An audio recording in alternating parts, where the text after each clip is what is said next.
nice little thing, we pursue her. See a nice little thing, we pursue her. Yeah.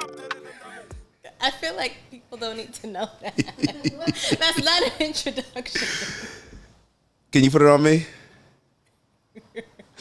Without further ado, this is our second time doing the intro because the first one I exposed a little bit too much, but I have the pleasure, and you all, I'm sure you will see it as a pleasure as well, of being able to interview, have a conversation with, learn more about somebody that's very special to me, close to me, family, and somebody that I've seen grow as I've grown. And it's been amazing to see, what should I say, what analogy, the flower that you've bloomed into.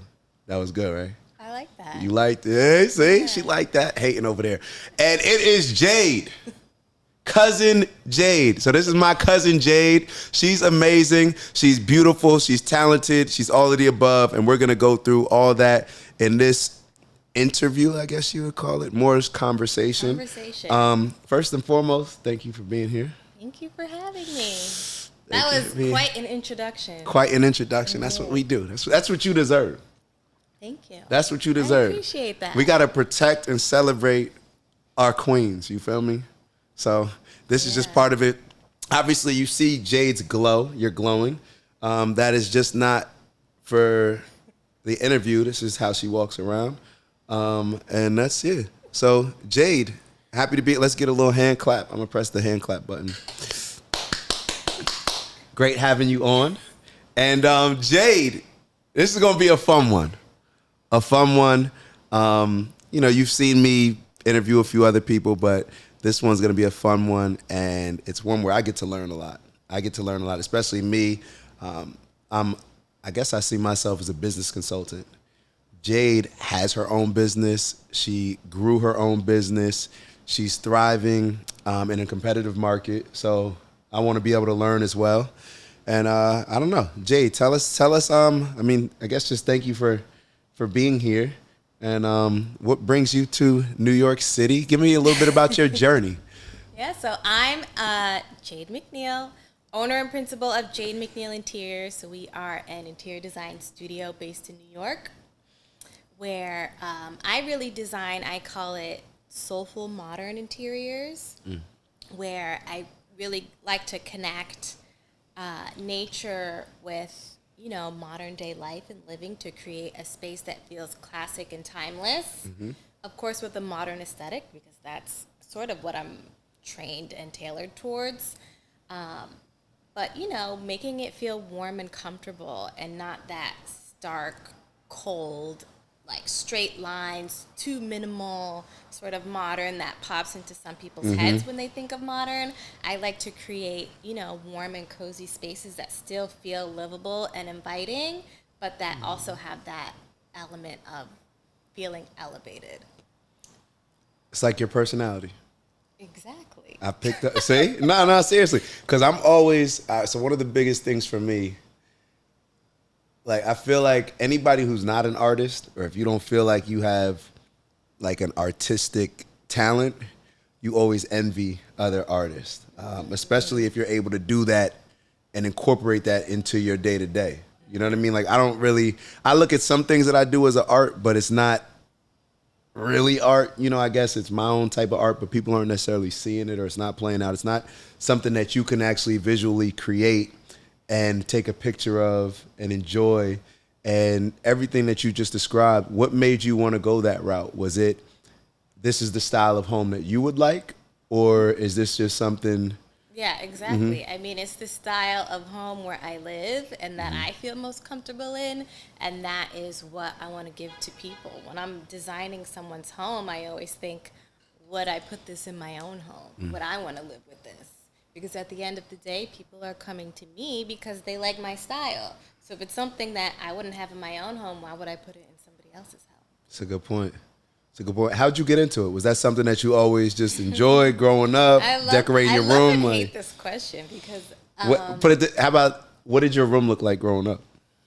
My room growing up, Nothing really like my style now. I don't think that growing up I really knew what my style was. It was just sort of like, you pick out your bedspread on your bed, maybe some posters of like your favorite artists, and like you have whatever furniture your mom bought you. There was not a lot of room for expression outside of that.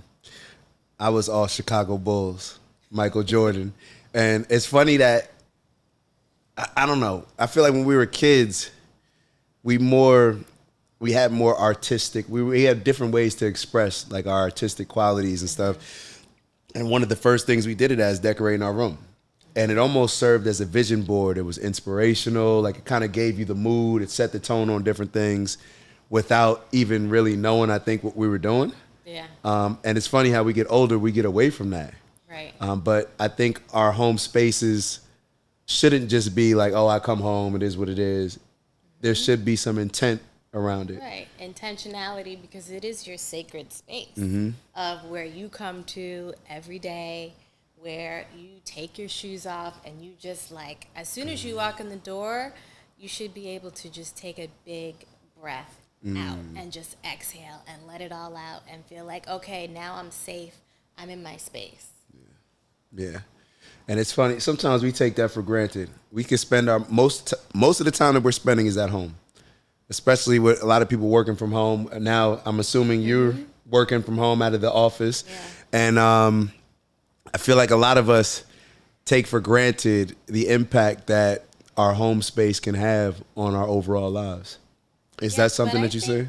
I think COVID really changed that for a lot of people, right? Whereas before, there were a lot of people who weren't really thinking or caring that much about what their home looked like and felt because they were out every night for dinner or out all day at work or traveling more. And then COVID happened and everyone had to spend so much time. They were forced to spend time at their house, right? Because we were still social distancing, so it wasn't like we were hanging out with our friends all the time or even our family. So maybe to where like you go to your friend's house who has like a bigger, nice house, or your parents' house or something like that. No, you're in your home, in your space, and now I'm sitting on my uncomfortable couch staring at these blank walls with no art, and the lighting is terrible, and I want to change this. Are you taking shots in my apartment right now? No. I got a couple photos, couple pages up, but no. No, your home feels cozy. We're getting there. Yeah. We're getting there, but no, that's a good point. It's almost like during COVID, a lot of us that we were forced to kind of sit here and just, you're sitting here watching Netflix all day. You want a space that feels good. And I think a lot of us, I don't know, that was it was very challenging mentally, for me in COVID, just to be in the house, to see the same walls all day and every day. And that's when, for me, I did notice like I had a lack of expression, in my apartment, where it just kind of, but I feel like guys are, I don't know. Well, I guess that's a good question. When you work with families or whoever it is it mostly like, are you working with both I don't know if it's, let's say they're married, the husband and the wife?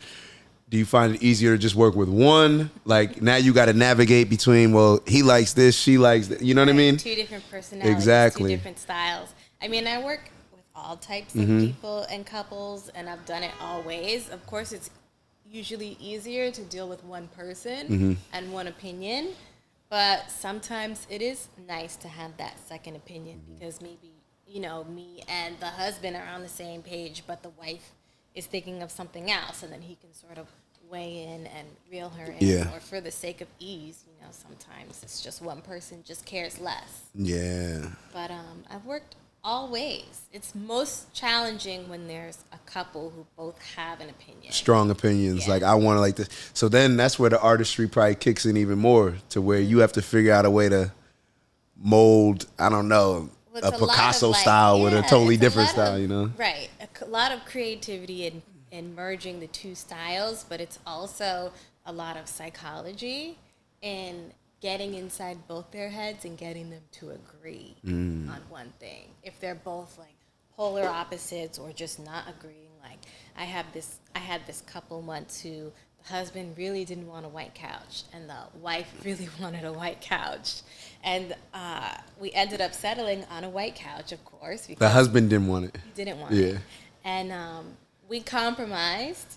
I got, the performance fabric, indoor, outdoor, super durable. And that's how, like, we kind of weaned him over. But that was, like, those things, with that couple specifically, those things happened throughout the entire project. Do you have a way, I'm sure now, like, with your experience, now you know how to kind of navigate between the two, give this person what they want. It sounds like you almost got to mediate, a little bit where you're but if you even think about your overall impact with just designing a home space and doing that for a couple, you're almost serving as like a marriage counselor in a lot of ways, like a mental health coach and stuff. Because think about it, you're creating the environment for two people to call home. Or more. Or more. Yeah. Or more. And I have to consider everyone who's going to live there or be there or visit there, including, family members who come and visit or who come and stay for extended periods of time. If there's pets, if there's babies, if there's entertain all the time, like all those things have to be considered. Because in design, it's not how it looks first. That's not the first thing that we go for. You have to go for functionality. If it's not functional, then it's not going to work. It's going to look pretty for a little bit, but then it's going to be, I'm walking around and I'm walking into the table, or the white sofa's in silk and I spilled some wine, or I sat on it with my blue jeans and now I can't get the stain out. You have to make sure that it actually is durable and that it's functional. Yeah. That's a lot. And there's so many things, like, there's a lot that goes into designing a home. And it's one of those things where I think my spaces fly until I see like another space and you get different for real. Like I get different inspiration where I don't know. Like now like it's like, okay, I want to do the balcony. I just told you I just painted. I had a temporary inspiration, so I only did one coat and I still need to go back, but that's just how my artistry works. But no, I like being able to, because it does, your home not only sets the tone on how you're feeling when you walk in, but it sets the tone for other people, that you're going to host, come in. And as we talked a little bit earlier before we started recording, I'm all about the vibes. So I feel like you're a certified vibe coach to where you're just I like that. certified vibe coach. Like that's how you think about it though. And vibes in different areas, because it's not just you. I need to create a vibe for you. I need to create, this is how it's going to feel when you walk in during the week. It may, this is going to, you're going to appreciate this aspect of it maybe on the weekend or on the day. Right. So like you have a lot to incorporate into all your decision making. Right. Yeah. And it's like you said, when you invite people into your home, into your space, that's exactly what you're doing. And you're showing them a part of you, right? A part that maybe they haven't seen, or that you haven't really expressed, or maybe like you have these art behind us and someone's like, oh, I didn't realize that you love Boys in the Hood. Sandlot. Like, get that on a camera woman. Right now, that's a conversation that opens you up to where you can get closer to someone who you haven't bonded on that level yet. You want to know what's wild? You bringing that up? I think I was just having a conversation with somebody, and I was saying how the Sandlot. Like, those two pictures mean a lot to me. One, Boys in the Hood, is like one of my favorite movies growing up from an educational part. It just, I don't know, it just gives a lot of gems. And I told this person, I said, you know what, this year I'm putting up the Sandlot because I'm swinging for the fences. For real. I'm swinging for the fences, and I'm letting y'all know I'm swinging for the fences, like just like that. And the Boys in the Hood just represents, just staying 10 toes down, like just, I don't know. And for me, it's important. And it's... it means something to you. Yeah. right? And it's a symbol for you. Whereas some people might choose, abstract art or some photography or something three-dimensional. Like everything that you pick and you bring into your home tells a certain aspect and story about you. That's very true. That's very true. And one of the things that, going back to like how we were when we grew up as kids, I wonder if like I'm the type, even if I can't afford something yet, you know what I mean? Or maybe, I don't know, whatever. My bank account says I can't afford it, whatever. I still feel like it's mine. You know what I mean? I feel like I like going through different neighborhoods and driving through different neighborhoods and just like kind of shopping, in my head. Like, yeah, I'm gonna get that. I'm gonna get that. And window shopping because it kind of inspires me and lets my brain know like, yo, that's what we're going for. And that's the energy that I'm putting out. So when we're little kids and I had my Michael Jordan poster up, like it was because it was something that I was striving for. So not only do I have stuff in here, that I feel it represents who I am now, but it can also inspire me to become who it is that I want to eventually become. Yeah, we have, like in that aspect, it's like you have these symbols up, right? Of like who you want to be or what that reminds you of every day, whatever Michael Jordan meant to you at that time in whatever specific shot. Maybe it was an action shot where he's like dunking and that's like a whole lot of energy, right? Jumping out of the picture, jumping out of the frame. And that is a symbol just as much as affirmation. Some people like to see inspirational words out. I like that, yeah. So you can have those affirmations and those reminders in multiple forms. So like imagery affirmations, I like that. Because that's now that I'm looking around. It evokes a feeling. Yeah. Yeah. Which is strong. And it almost now allows me to, like, as I'm looking around the room, now I'm going to appreciate certain things being in certain places, maybe that I'm not even thinking about right now. You know what I mean? So that's definitely, yeah. So I guess we'll go back a little bit. It sounds like you were always a designer at heart. But what age did you, or what did you study in college? Because I want to. Okay. Yeah. So in college, I actually studied sociology in my undergrad. Does that help you with what you do now? Yeah. It does? Definitely. I definitely helps me in terms of, going back to the conversation of working with couples and working with families and looking at all of the relationship dynamics and sort of, lifestyle. And it really focuses sociology, psychology, anthropology, all those social sciences that I studied in college really serve as like the backdrop and the foundation. Because in order to design for someone on that level that we've been talking about, it's so intimate. You really have to get to know someone and you have to read them and all the cues and things that they're telling you and what they're not telling you, right? You have to read between the lines, watch their body language, watch everything that they're doing. Like, I love going to people's homes for meetings. I know some people like bringing people into the office. I want to be in your home. I want to be in your space where it's your element. I want to see what's working for you, what's not working for you, and how can we make it better. So in a lot of ways, I can see the connection because you are reading that person.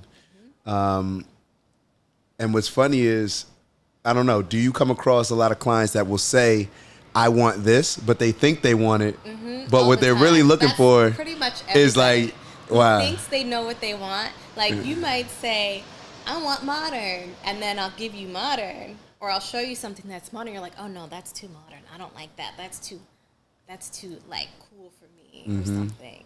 And then, okay, now I have to dial it back and go back, and maybe it's more transitional, or maybe you're a little more, I hate this term, farmhouse modern farmhouse. I don't Modern know farm. That's the thing now? I like that, though. It's an old new thing. Mixing like the old with the new, the rustic with the modern kind of. Rustic modern. See? But I like it when it's more industrial modern. Explain the difference. Okay, so rustic modern is think like country, so like the raw wood. Like Yellowstone. Don't tell me you don't watch Yellowstone. Oh, yo, stop the interview. Yo, we're good. Yo, cut this. I don't watch Yellowstone. It's all good. Like a Western. Yeah, I got you. Yeah, like a Western, Yeah. but almost like, think of like cabins, so like the big beams. Mm-hmm. And then there's a lot of contrast in colors and materials. So like there's a lot of whites and blacks and those warm like red and orange tone woods. Okay. So when you bring in the industrial aspect, it just gets a little bit cooler. And I'm like, primarily, I'm a New York City designer. So it's also a little bit more city. So we have a little bit more of the metals. And then bringing in the modern side makes it, when I do it, it's just warmer. So bringing in like the cozier fabrics, Right. more of like the plant life and everything to make it. So like the industrial, I think of like the Brooklyn apartments that may have been converted to lofts and stuff like it's that. Just, I think architecturally, it's more interesting than farmhouse modern is more of like a country home. I get what but you're saying. made modern. And industrial, we have like the high ceilings, like you said, like the loft. We have like floor to ceiling windows with the grid and the black, and it's just cool. That's my lane. All right, I'm with the industrial. Forget the farmhouse. I'll take the industrial.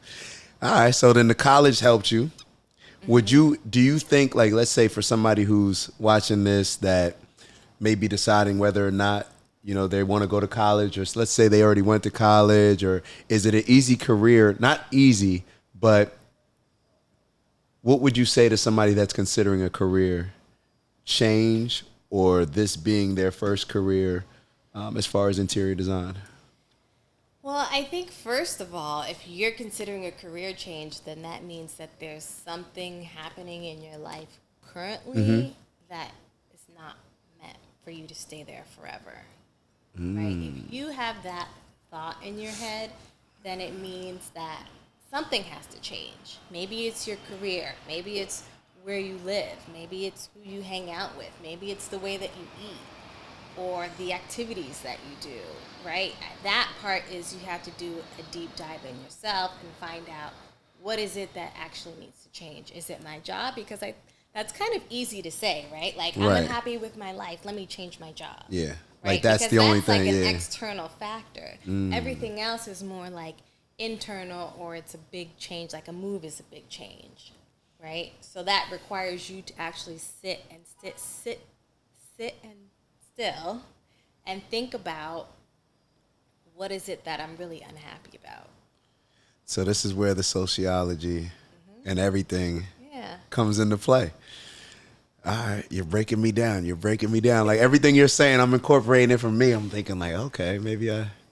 So I don't need to change. Well, change my career. I'm changing my career. I'm becoming an interior designer. No, I'm changing it to become a vibe coach. Yeah.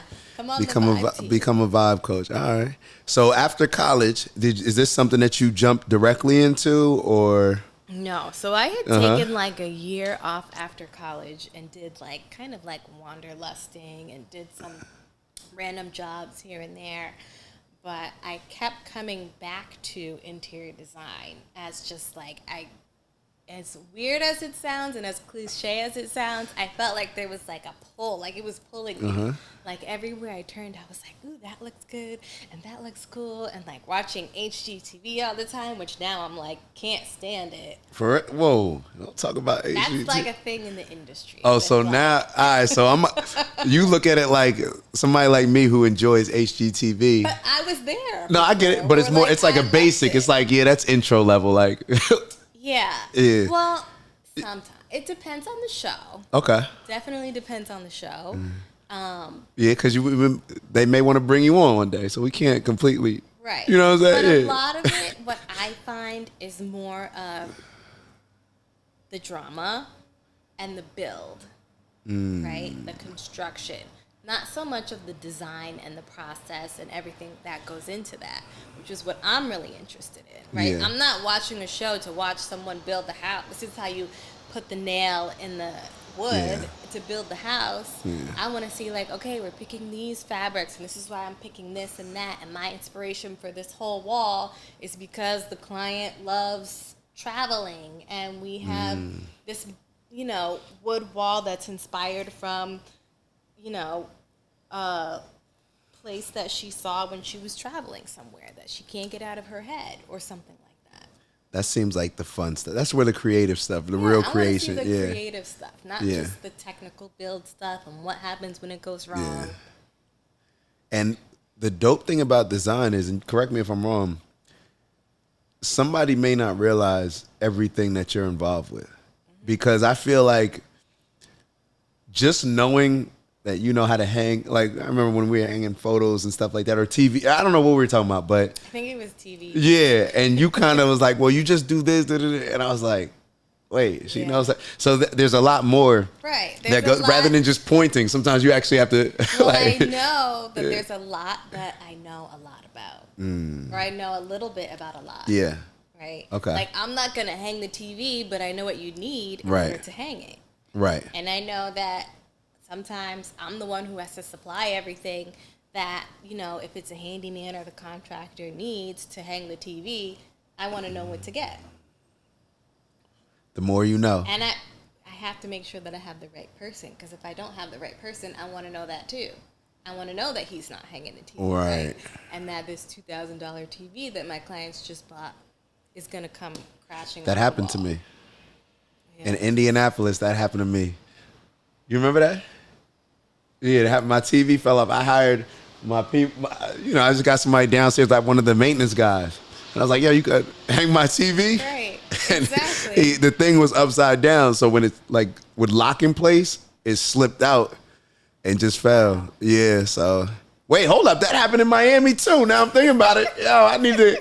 Yo, from now on, go to Best Buy and go to Geek Squad. Yeah. It wasn't this one. It was the other... Something happened here. Yeah, oh, man. Yeah, I've messed up a few. The point. So I've messed up a few. If that was me doing it, right? Yeah. If I was the one who hung your TV and told the guy what to do, then you would be like, Jade, my TV just fell. Yeah. Da, da, da, and you'd be freaking out. And I hate those phone calls. Yeah. So I also have to do damage control. Yeah. Right? And before it happens, prevent any damage. Yeah. And, to be clear, what happened here, I didn't check the wall. And it wasn't that it was hung wrong here. It was that the actual wall was weak. Like so the wall was like. But that's the point. Yeah. You need someone you need somebody to do their due diligence. This wall is weak. Yeah. So we need to hang it a different way. And in Miami, what happened? It was in Miami. I was moving the TV when it fell. I think both situations I'm moving. Whatever. Neither here nor there. Let's get back to you. Not gonna make it about me. Yeah, we went on a tangent. Yeah, we went on a little tangent, but we're gonna circle it back. We were talking about college and whether or not like somebody that may be looking to transition. Right. You know, needs college. And then for you, you know, what that experience was. You said you took a year off. You mentioned the term wanderlust. What is that? Like when you're just kind of like wandering and trying to like figure out your path and what you want to do. Right. And it can also be, I think, like after high school and you take like a gap year when you're like taking that time for yourself, or like, you know, back in the day when there was no college, I think mostly men would do this, but they would go out for, you know, a couple years and go traveling and sailing the world and figure out what it is that they wanted to do. So that's kind of what I was doing during that year after college. I like that, just overall, a gap year, whatever it is, because a lot of times we're just kind of, we're supposed to do this, then we go to elementary school, then we go to middle school, then we go to high school, then we go to college. Why? Because everybody else is doing it. And I think that year, whether you take it, maybe taking one both, like right after high school, taking a gap year, and then if you decide to go to college, at least you'll have more of an understanding on what you're going to college for.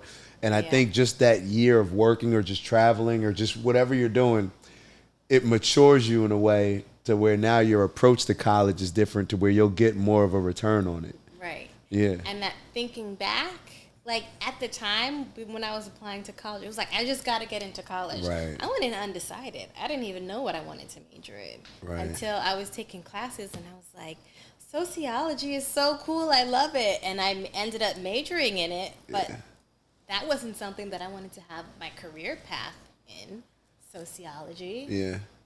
So I think taking that, like, if I could go back, maybe I would have taken a gap year or, gone to something where I could do something where I could just explore a little bit.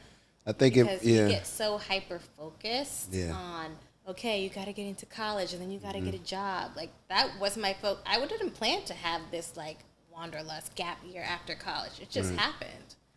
When I was in school, we had the largest class across the nation. So you can imagine how much competition there was for jobs, even getting into college. There was so much competition that there wasn't a lot of room, especially for entry-level jobs, right? Everyone was like, oh, it's entry-level, but you need 2 to 3 years of experience, or you need this type of specific degree to get into this job. And I just found myself going around in circles like, I don't have any of this criteria, and no one's going to hire me for a real job. That's true. That's true. That's one of those things, those journeys that we take that we just never know what's on the other side. Right. But hold on. We're going to take a little break. I got to refill my wine glass, and then we'll get right back into it. But so we are back. We are back. I had to just refill my wine glass. And one of the things where we left off is we were asking you about how it was for you to transition from college. We know you took the Wanderlust year. You were telling us about that. I'm fully on board with the gap year, whether it's right after high school or right after college. Maybe right after any big, even if you just leave a job, like we were talking about earlier with somebody who's thinking about a career change. Right. Maybe it's good to kind of, even if you don't take a year, maybe take some time. Right. Figure out what's really going on. Yeah. You know what I mean? Get your bearings. Is it work? Is it not? Oh my God, my feet are out. Come on, now we ain't doing no feet. Y'all looking at my toes. Why y'all ain't tell me? But Have yeah, your slippers on. back to distracting me, man. I got a little too comfortable out here. Hold up. But no, I'm a fan of the gap year. I'm a fan of, anytime you're looking to transition into something, maybe taking some time apart. So you tell me how it was for you, going from college, taking your Wanderlust year that wasn't intentional, but, it just happened like that. And then getting to where you were in the interior design industry. Yeah. Well, so during that gap year, my mom was freaking out, of course. I was living at home. And my mom was like, what are you doing? Like, you're not doing anything except doing these, like, little, random jobs here and there. Like, you haven't had anything that's going to set you up for your life and your career. So she gave me 2 options. She was like, you either have to, I think it was like in 2 or 3 months, I had to either decide to go back to school or I was going to actually get a real job somewhere, like a real career path job that was going to set me up. And so I told her that I was still thinking about interior design because at one point when I was studying my undergrad, I was thinking about leaving there and going to design school. And then really none of my credits transferred. And I was like, I don't want to, I was already like 2 years into school at that point. And I was like, I don't want to do all that. I'm just going to, do interior design as a hobby or something. Right. And so interior design came back up during this time. And I told her that. And she looked like she almost wanted to pass out. In excitement? She was excited? Like, my daughter's about to go into interior design? No, she was like, what? Like, where did this even come from? I thought we were, like, nah, over and past this. Like, this is not a thing. Like, you already did all this. Like, when she said go back to school, she meant, like, for a master's or something. Not, like, to go and start over. So after she, like, had a moment to sit with it, she was like, okay, well, she told me about, at the time, well, she still is now, working at UCLA at the hospital there. She's a nurse. So she was like, UCLA has this program for people who either want to transition into a different career path or something like that, right?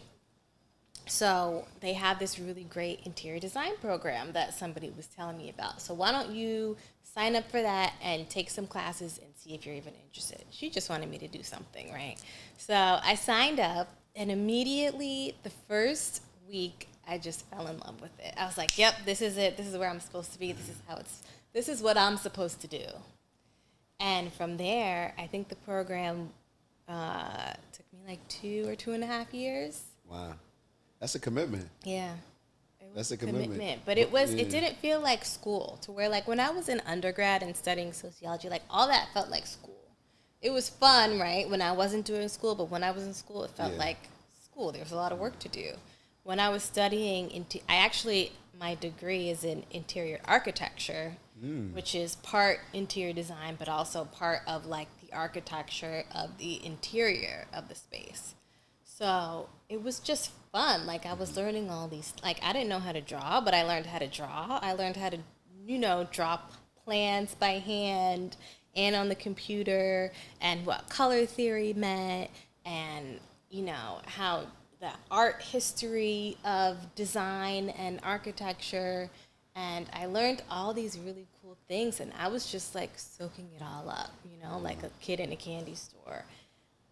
Not a lot of people get that feeling. Yeah. So for you to kind of have it, and it was early instant. on, It was instant. And it took the Wanderlust year. It took you really sitting in it, but it also took credit to your mom, her saying like, "Yo, either you gonna do this or you gonna do that." Like, do something. Sometimes we need that though. Right. Sometimes we need that. I needed that tough love, somebody to just tell me like, just go for it. Yeah. Because as soon as she said it, I brought up interior design. It wasn't like a thing like a week later. I was like, okay, maybe I want to do this. It was like I knew as soon as she asked me that question. Do you send half of your salary home to your mom? Because I think you owe it to her. I send love home to my mom. Some love, all right. Yeah. So we'll talk, maybe. No, but, and we were talking about, that explains your transition out of it. We already talked about how somebody who may be thinking about a career path, whatever it may be in, can kind of take that step back, understand like, just because you're not liking life right now and you're connecting that with, I just don't like my job right now, it may not be the job. Or even if it is the job, you want to at least be clear on whatever your next step is, so therefore you're not in the same position going through that same cycle. Right. For people that are transitioning or thinking about that, I think it's going to be attractive to them because it comes across as so rewarding to you. Where you could tell that you love it, you could tell that you're passionate about it, and it allows you to tap into that creative, artistic kid side that we all had, where it's almost like, like Disney movies, where you're able to create something new so often for people that is not only rewarding to you, but rewarding to them. Right. So that's a unique, do you feel that that you're in a unique industry that allows you to feel that way and to provide that to other people? Yeah. I mean, I feel, first and foremost, I feel honored for anybody who wants to hire me and come to me to design their space for them. Because like we talked about, that's something that's really intimate. It's an investment, right? Interior design is not cheap. And it's something to where we really spend a lot of time together, a lot of time getting to know each other, sometimes in a short amount of time, sometimes for a year or more. I have some clients who we have those like long-lasting relationships. They never stop calling me for, little things here and there. Maybe they're moving, maybe they need something at, another property. And so if it's done right, and if we really connect in that way, the clients will repeat and keep coming, and then referrals, and that's how a lot of my clientele base is built. It's a lot of word of mouth and repeat clients. That means you have an amazing product. When you can just, that was going to be my next question. That's the sales part of me. Like, what's your technique and strategy in getting new clients? And it's just I've always found that it's just providing a good service to whoever you're working with right then and there. Right. And then they'll speak about it. They'll, be able to tell others. Others will be able to show them. And you have a type of a career where everything that you do is almost like a tryout, an audition for now whoever walks into that house. Now, or I don't know what it would be called, but you're presenting your work not only to the people whose home it's in, but now your display is on display, you know, all the time. As anybody coming to the house, oh, who did this? Oh, who did that? For the next person. Yeah, and the next client. And to me, it goes above and beyond just creating an amazing space that they feel good about. You talked about your clients reaching out to you. They feel good about you. When they think of you, it seems like they feel good because you help them create a space that makes them feel good. And I think that that's the sales aspect that somebody like me or just anybody that just looks at it, or not just looks at it, but who's in sales, you understand that I need to make this person feel good.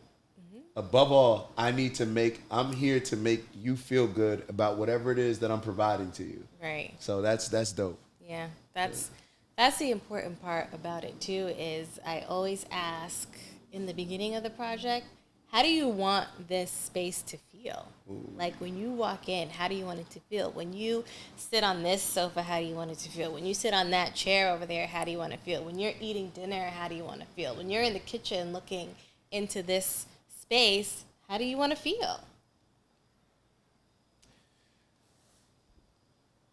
What are your starting rates? No, all joke. No, what's funny is it really does happen like this with word of mouth. We're looking for a home in Florida.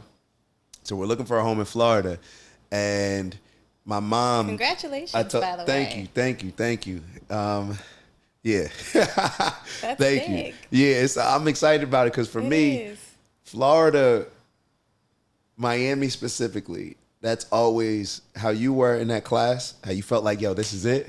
The moment I got down there, I told all my friends, hey, yo, this is it. I'm going to be here. 2010. And fast forward, ended up moving down there, being back and forth.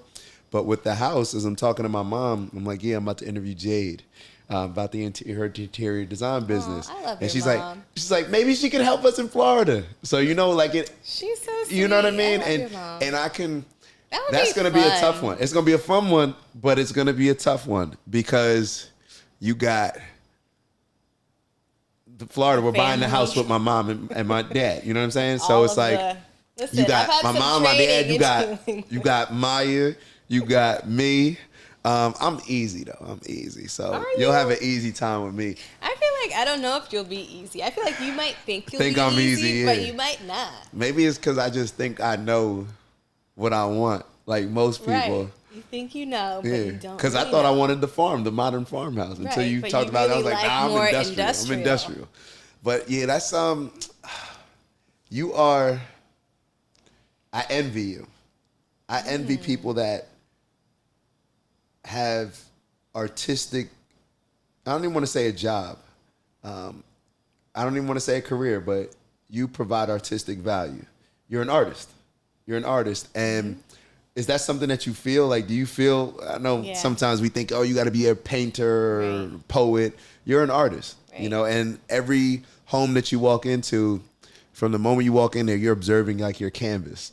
Some things, we could leave that there, but, which do you prefer, I guess I should ask? Do you prefer do whatever you want, like we're starting all over and then this is a new home? Or do you prefer, hey, this is where we are now, and we don't like this, we want to go to, which do you prefer? Do you prefer the blank canvas or something that you got to put a little white out on or something? I mean, the blank canvas is fun just because it is a blank canvas and I can really imagine and create pretty much anything. With someone who already has stuff or who already lives in a place. Like I've had clients who have, lived in their house for 20 years and they have 20 years worth of things and memories, and it's hard for them to let go of certain things. So in that aspect, it can be more challenging, right?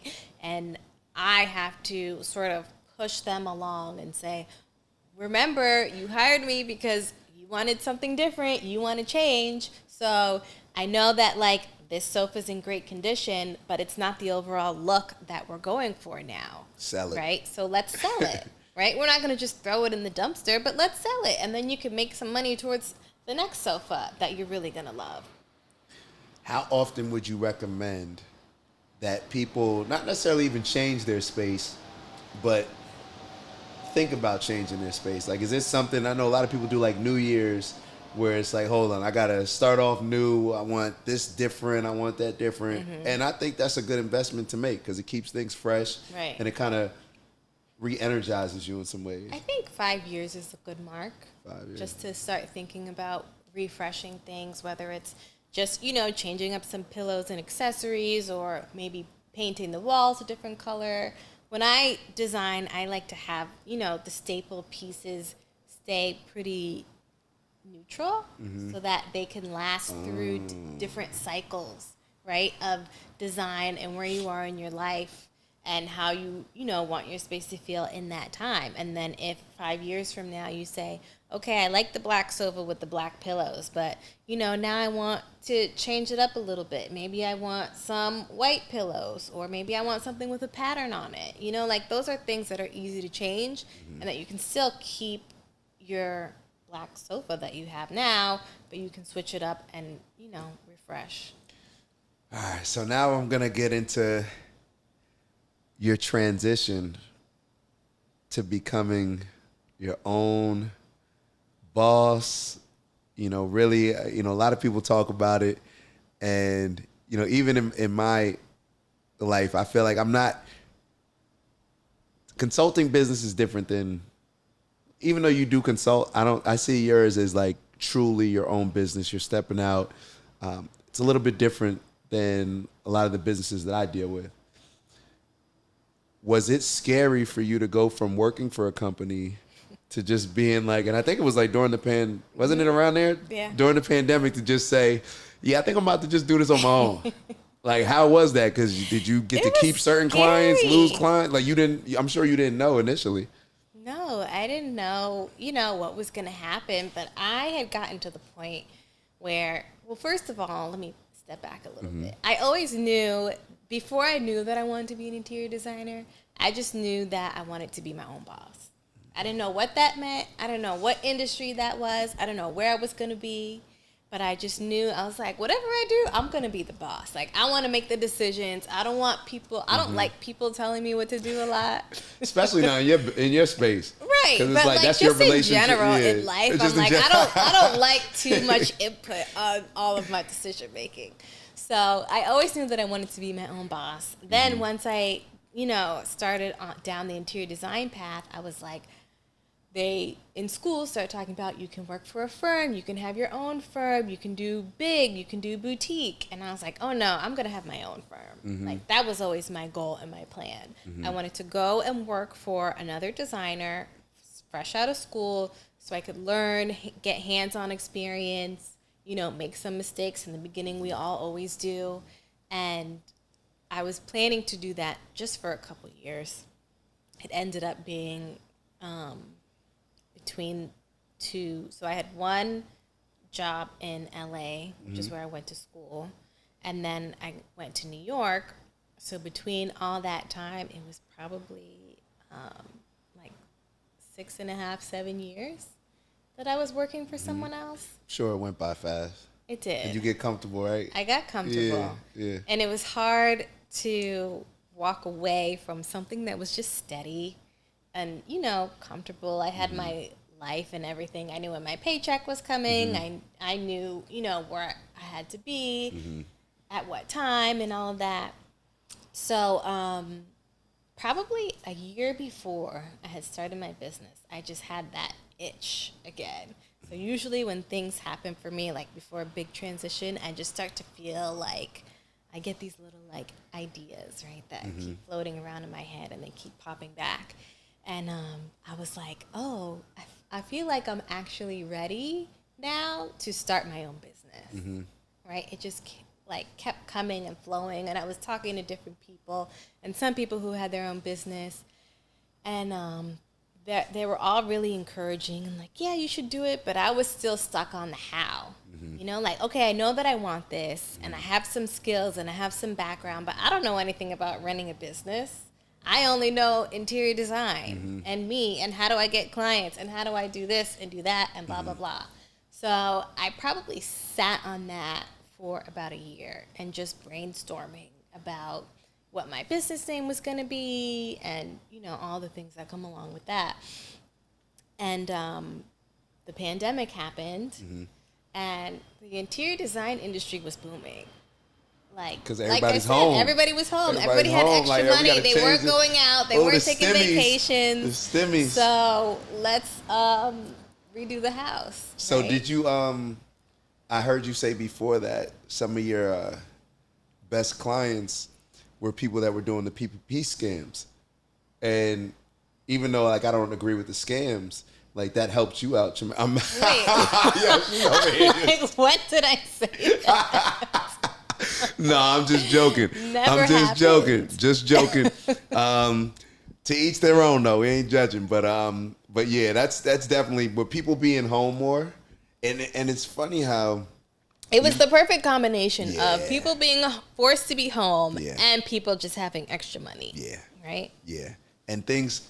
I'm a big believer in sometimes things will align, you know, for you. You know, when you're clear on exactly where you want to go, then even if it's like just a little bit of an alignment, you'll see it and it'll be very clear to just go for it. Yeah. And because I just said when I first got the idea to start my own business, it was probably maybe like 7 or 8 months before the pandemic.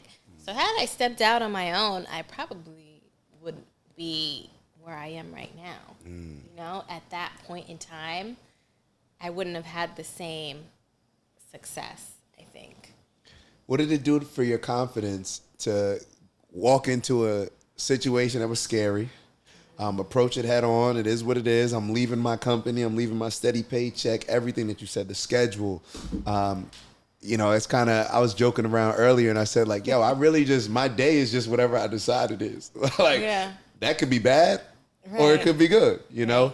And fortunately for me, I like to stay busy, you know what I mean? But that's very scary for people that may not like to stay busy, you know what I mean? Because like, how were you able to, I don't even want to say fix your schedule around, but what did it do when you started to build your clientele and you felt like, at what point was it like, this is going to work?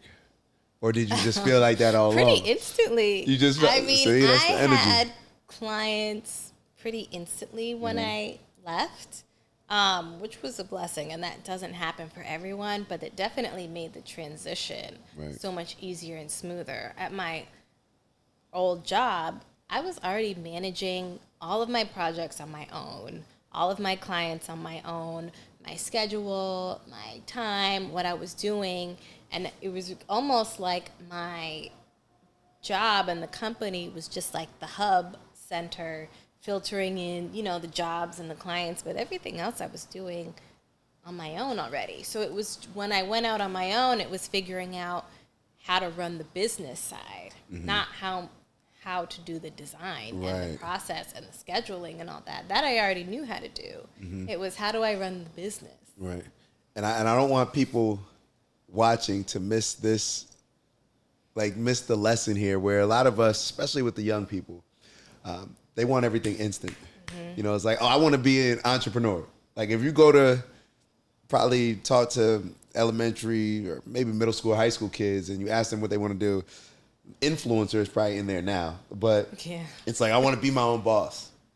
But there's certain steps that you take that you took to get to that position where it's like, I'm already doing this, I'm already doing that. So you did the prep work, like you did everything. You went through the rite of passage or whatever you want to call it. And I think that's something very important for a lot of people to understand if they are looking to go out on their own, if they are looking to become their own boss, become an entrepreneur, that you have to be more on point. Like there's like with everybody wants the freedom, but the they responsibility, don't always want to do the work to get there. Exactly. So, and you know, in being your own boss or being a consultant, you have to have discipline. Yeah. You don't have anyone standing over your head other than your clients, right?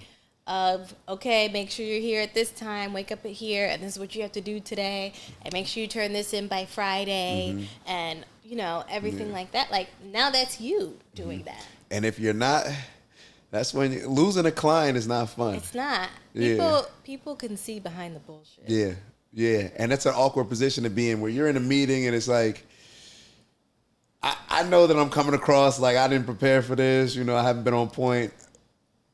I know you know. Hopefully we can get another shot at this. But have you had that sometimes you don't. before? I haven't. Trying to think.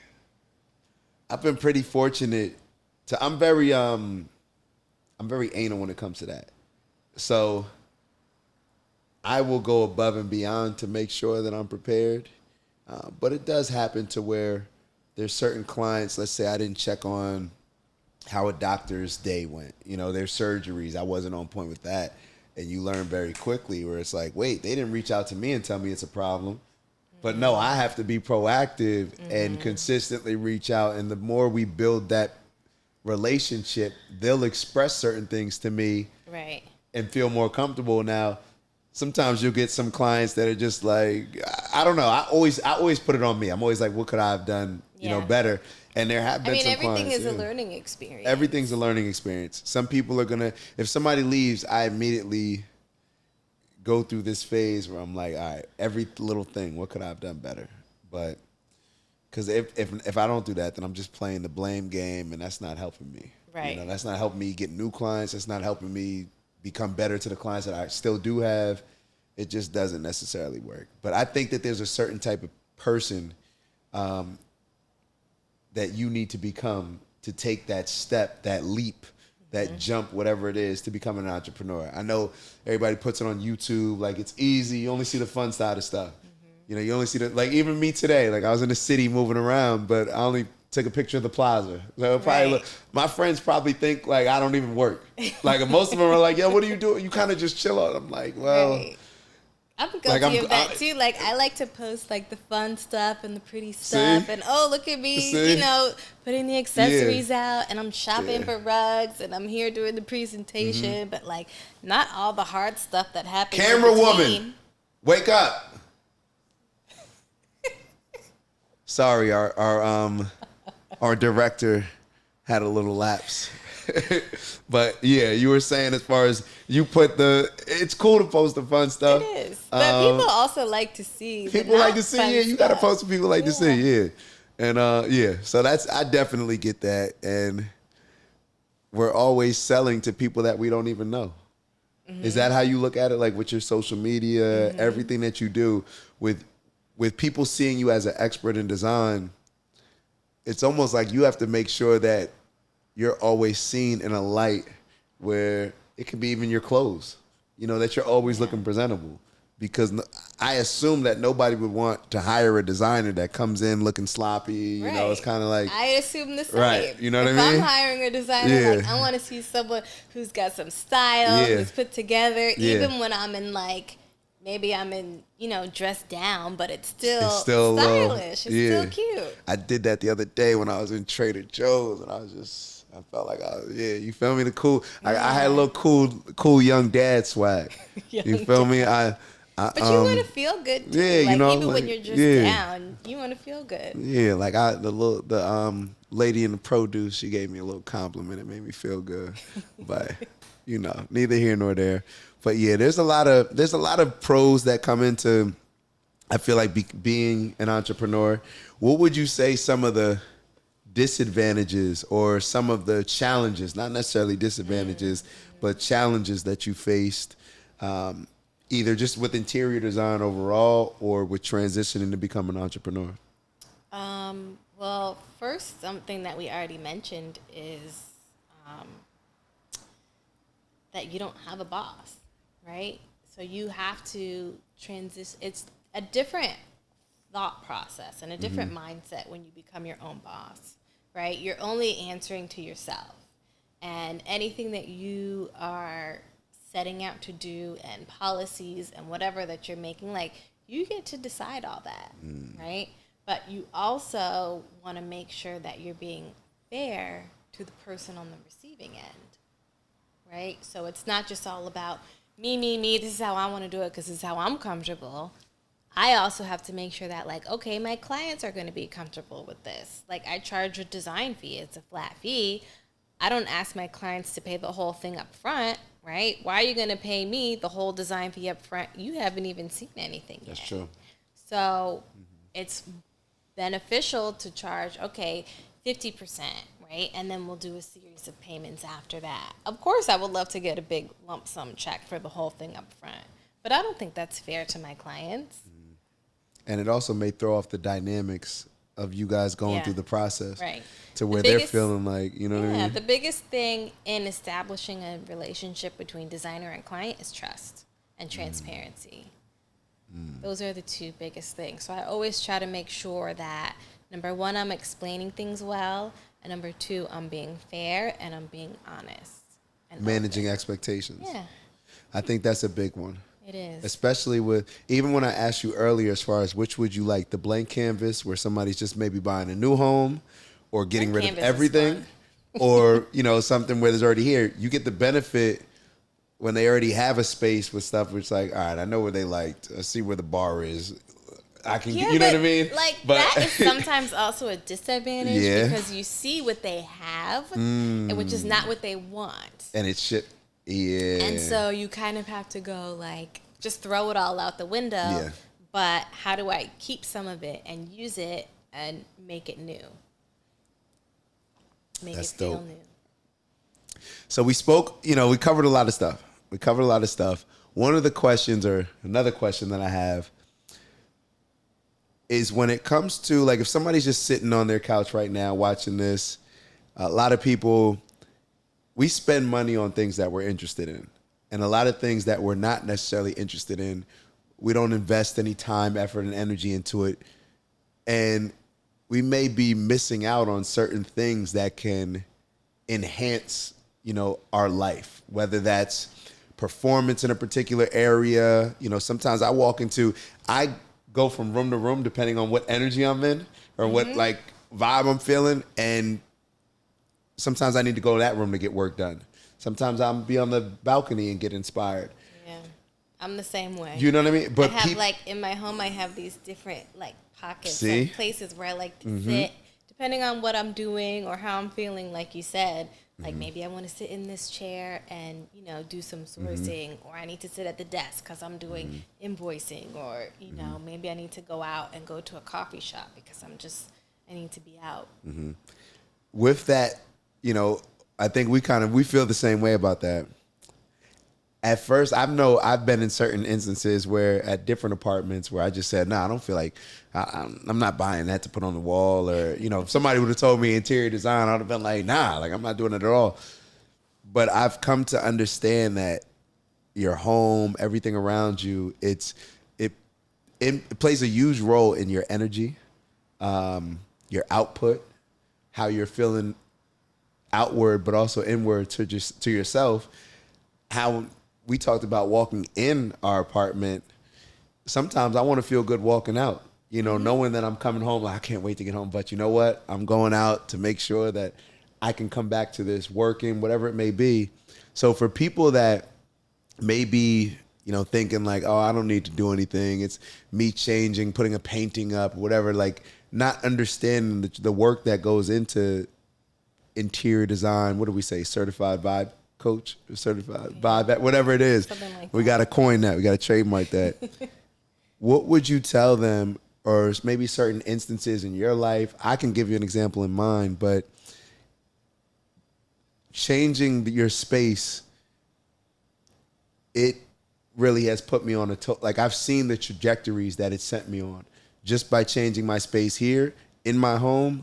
The trajectory that it's allowed me to maybe be successful in business outside of my home. You get what I'm saying? Yeah. I'm not really wording it as best as I want, but though. All right. So you go. I'm gonna stop and you go ahead. Yeah, I mean, what you're saying and what I'm interpreting is that when your home and your space is right, when it's just right and it feels right, then that allows you to then be your best self, right? Go out into the world and be a better person, or think more clearly, or even when you're at home and working or cooking or relaxing or hosting, right? There's just an ease and a flow to everything that just makes everything that much easier, to where you don't have to work so hard. Your home should work for you and not the other way around. Say it again. Say it Your again. Let me home turn the needs to volume work up. for you and not the other way around. Your home needs to work for you and not the other way around. I like that. Yeah, your home gives back to you what you put into it.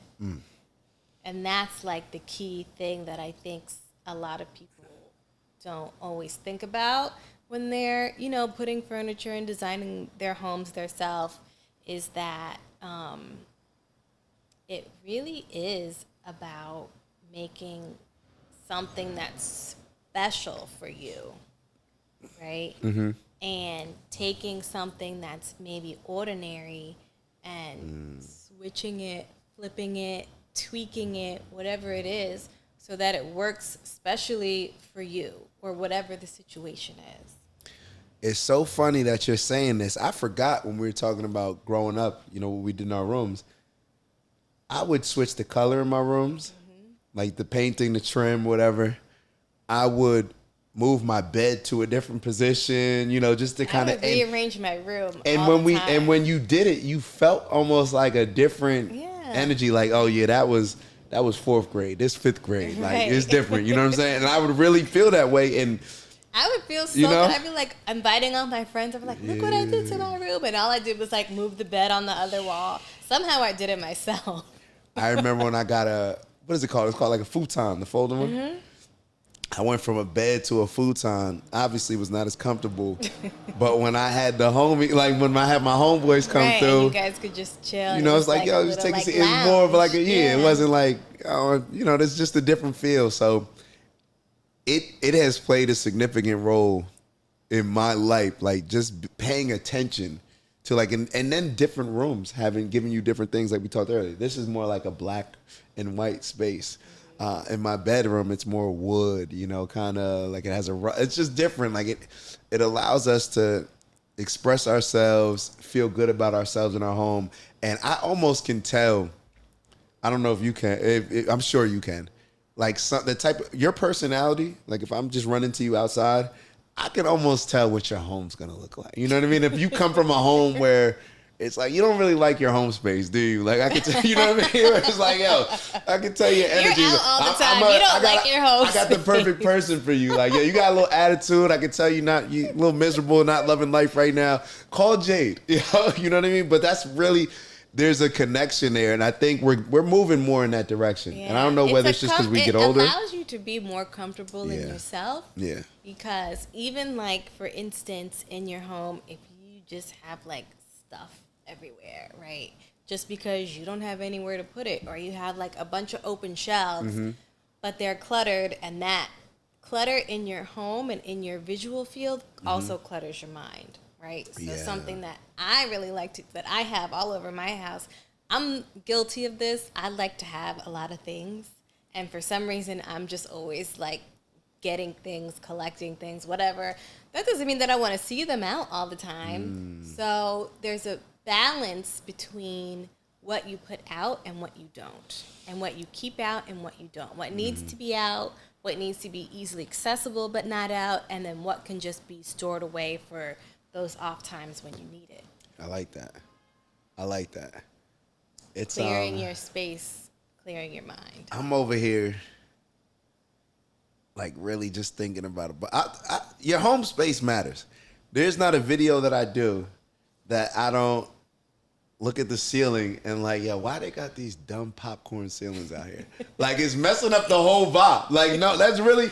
It's old school. It's old school, you know what I'm saying? Yeah. It's old school. And I'm like, yo, why did they... In the 90s, 50s to the 90s or something. All right, she's doing too much right now. I already talked about it. But little stuff like that matters, you know what I'm saying? Yeah. And it's like, when somebody comes into your space, when you come into your space, you just want everything to feel at the frequency that you're moving around just life with. That's how I see it. So yeah, I'm definitely all right. So you gave a lot of game for us. You gave a lot of game for us. And I think everybody will definitely appreciate it. I think that even though Jade is super busy, I'm her representative right now. She's not. She's taking clients, but she's not. This is just me from afar, and we can edit this if we need to. But Jade, I think it's an amazing place to be and allows you to be at your best in delivering value when you have clients. You know what I mean? Where it's not, you're not just doing everything. Oh, I just need another client. You know, and it allows you to show your expertise when dealing with a client. Where I've been in positions where it's like, oh, I need this client, and I'm being a little lenient, not necessarily giving my full input.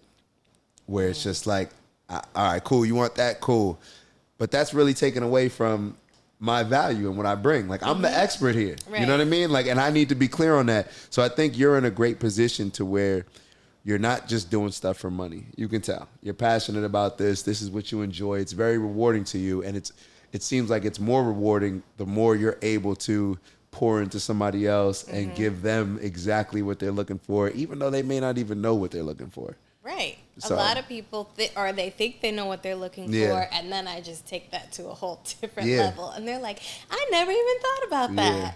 Yeah. And you're probably changing. You're probably opening them up in ways, I know you are, that it's not just design, because it's so much different. It's like people think that they like something. Most of the stuff that I like, think about it, it's what we see. Exactly. So if we're not exposed to it, I mean, and if we're not exposed to the me and my combination, design style before I did interior design, and even when I first started, was so different from the style that I have now, which I feel like is truly me. That was just, what I saw on TV and magazines and whatever before. I wasn't exposed to more of like modern spaces with the cool architecture. I love it. All right, so so you've been successful in being your own boss. It's been 3 years I've been on 3 my years. own now. Definitely got to salute that. Yeah. Toast to that. What's next? What's next? And while I give you some time to think about that question, this is what I could see. You came from an agency, and I think one of the coolest stages of entrepreneurship is when you get to the point where you're good. You know what I mean? You're good. You locked in, you know how to run things for you. Now it's like incorporating a team, building it out, and that's a whole nother challenge. Right. You know what I mean? But is that something that you see for yourself eventually? Yeah, definitely. Scaling the business is going to be the next hurdle that I tackle. So, but I'm guilty of liking to have all the control. that was my next question. Because once you start another, it's like you got your one detailed, restaurant, but once you started, and if something goes wrong, people trust me, right? With their homes, with their money, with their time, with everything that they are doing to invest just to make their lives better. Right. Right. At the end of the day, I am happy that I get to leave my clients knowing that I made their lives at least a little bit better and easier just by, changing their home, or maybe it's their office, or I haven't done a restaurant yet, but that's on my bucket list of projects. I may have one. Yeah? I may have a connection for you. Oh. Hopefully, first off, let's be very clear. Director, put the camera on me, please. Right. The whole point of this, matter of fact, can you actually put it on both Jade and I? Thank you. This is very important for me, because I think that you have a gift. And I think that a lot of times it may be hard for us to say, hey, I have a gift, like really speak on it about you, which is why it's such a, like I said earlier, a privilege for me to be able to, share this with everybody else, because I'm just being, from a selfish perspective, now when somebody does reach out to you and say, Jay, and you ask like, yo, how did you hear about me? It was through, it's through, with Dak. Like, that's a reflection of me. You know what I mean? Like, I want people to feel good about me. So it's always special for me when I'm able to share positive people, positive energy with other people.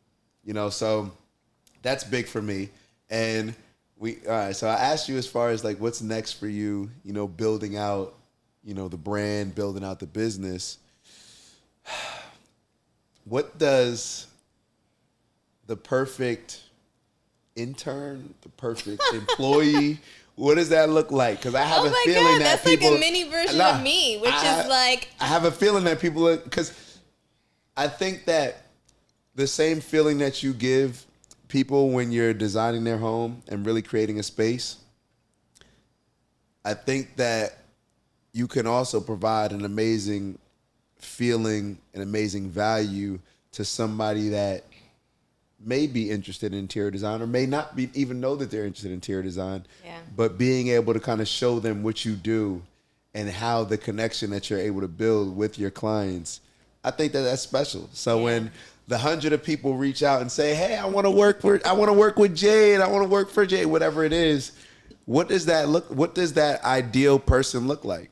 It's funny because in starting my own company, I was just like, I'm starting my company and I'm out on my own and I'm doing my thing.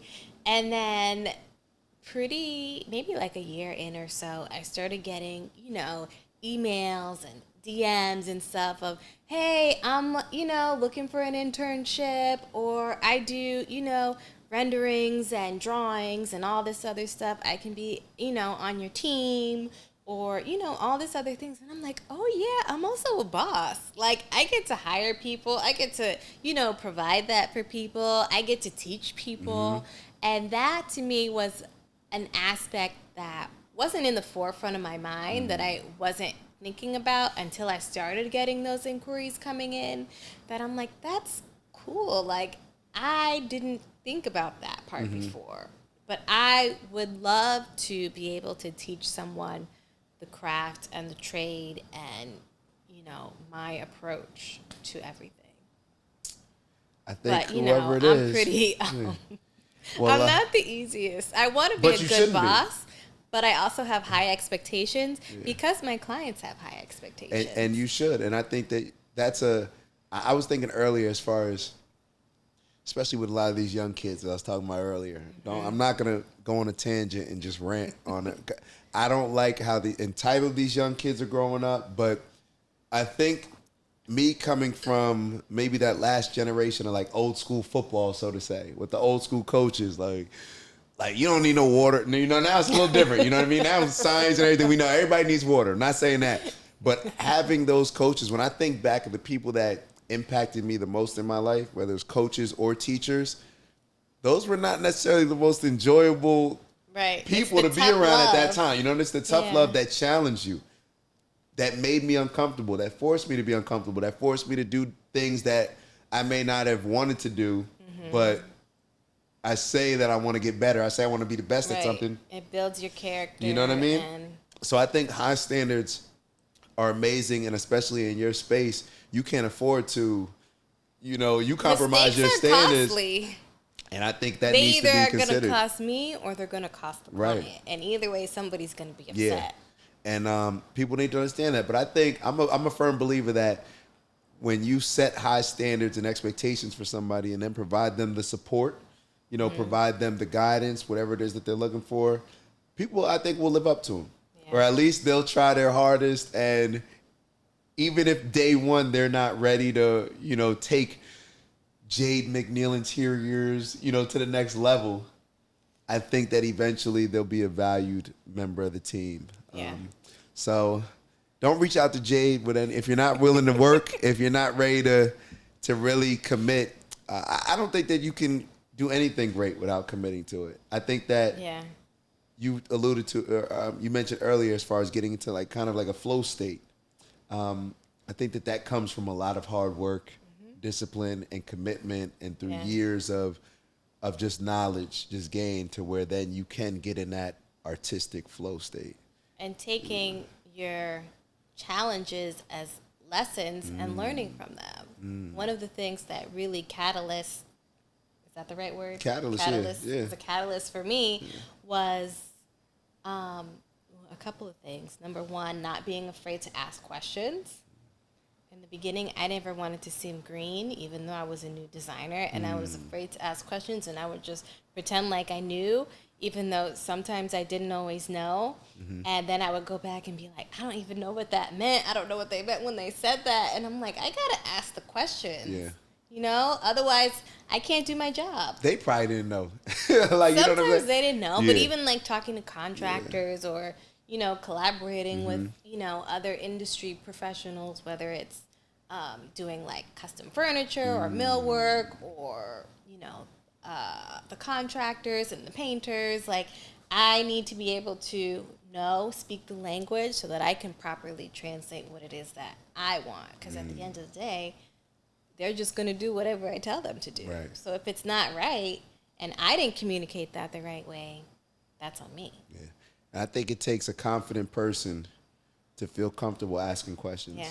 And to maybe, my big thing I know was I don't want to ask the same question more than once or twice. You know what I mean? Like I don't want to make the same mistake. Right. But asking questions in my field, I'm sure it's maybe even more so in yours, you can't deliver on something or understand what somebody wants without asking certain questions and knowing how to interpret those answers, maybe more importantly. Right. So I'm definitely with you on that. Right. All And right. then another thing that was really a catalyst for me was jeez, I forgot what I was gonna say. I know what it is. It's on the tip of my tongue. The boss came out. I know. I'm like, it is okay when you are facing a challenge, or I shouldn't do that. Trying to overcome a lesson, and you have obstacles coming up. Instead of getting just like flustered and upset and harboring on the problem so much, is shifting your mindset into, okay, what's the solution, right? The longer that you sit with the problem, the longer the problem's going to be there. So if you can quickly shift into problem-solving mode, that's a skill that is a must-have for any interior designer, right? Because you can always plan everything to the T, cross every T, dot every I, and on paper, it all looks perfect. But once you start, doing the construction, putting the furniture in, doing the painting on the walls, like something might go wrong. Something might come in damaged. The paint color might look weird. You can't take down that wall that you wanted to, or something now is back ordered. You have to be able to know how to pivot, how to problem solve, and how to do it quickly to keep the project moving.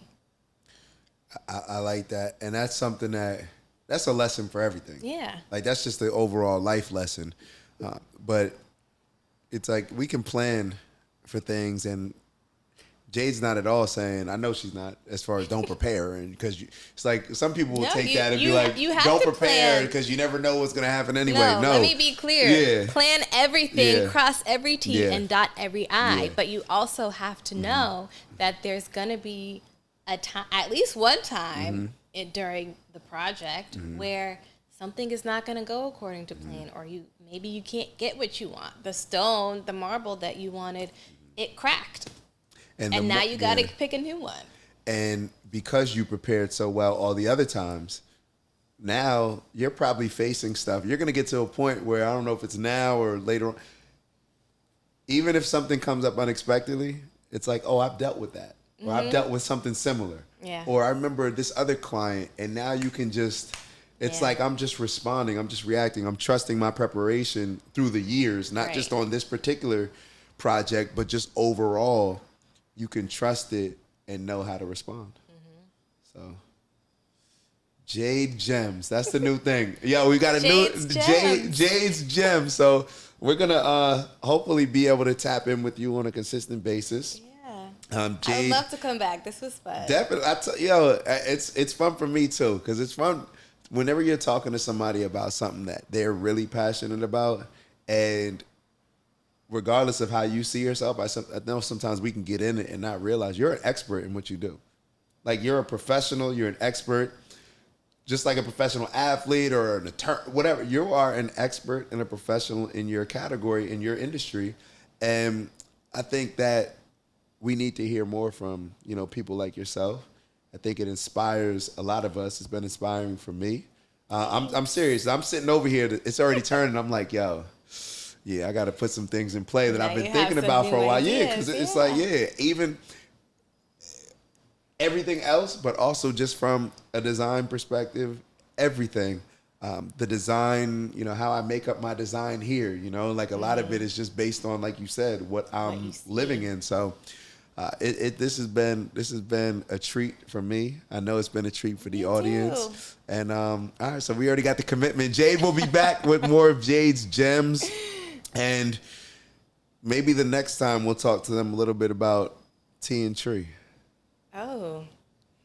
We'll leave that for next time. We'll leave that for next time. We'll end it there. It's been truly a pleasure. Before we go, I told y'all Jade is busy. Do not reach out to Jade if you're playing games. No, all joking aside, it's an amazing place where Jade is right now. If you do want to reach out to her, please let us know, let the audience know where they can find you, the best way to reach out to you, and anything else that you want to leave them with. Well, you can definitely go to my Instagram, Jade McNeill Interiors. You can also go to my website, which is jademcneil.com, JADEMCNEIL.com. There is a Work With Us section if you're interested in starting a project. If you want to send a nice note, you can send an Instagram DM, and I'm hoping to connect with these guys. Yeah, let her know. Let's connect. Matter of fact, Tell me how you feel. She's asking. Reach out to her. When you see this, reach out to her. Send a nice note. Let us know the best part of what Jade said, how it may have inspired you, whatever it may be. Definitely reach out. McNeill women, as she mentioned, her last name, are very special.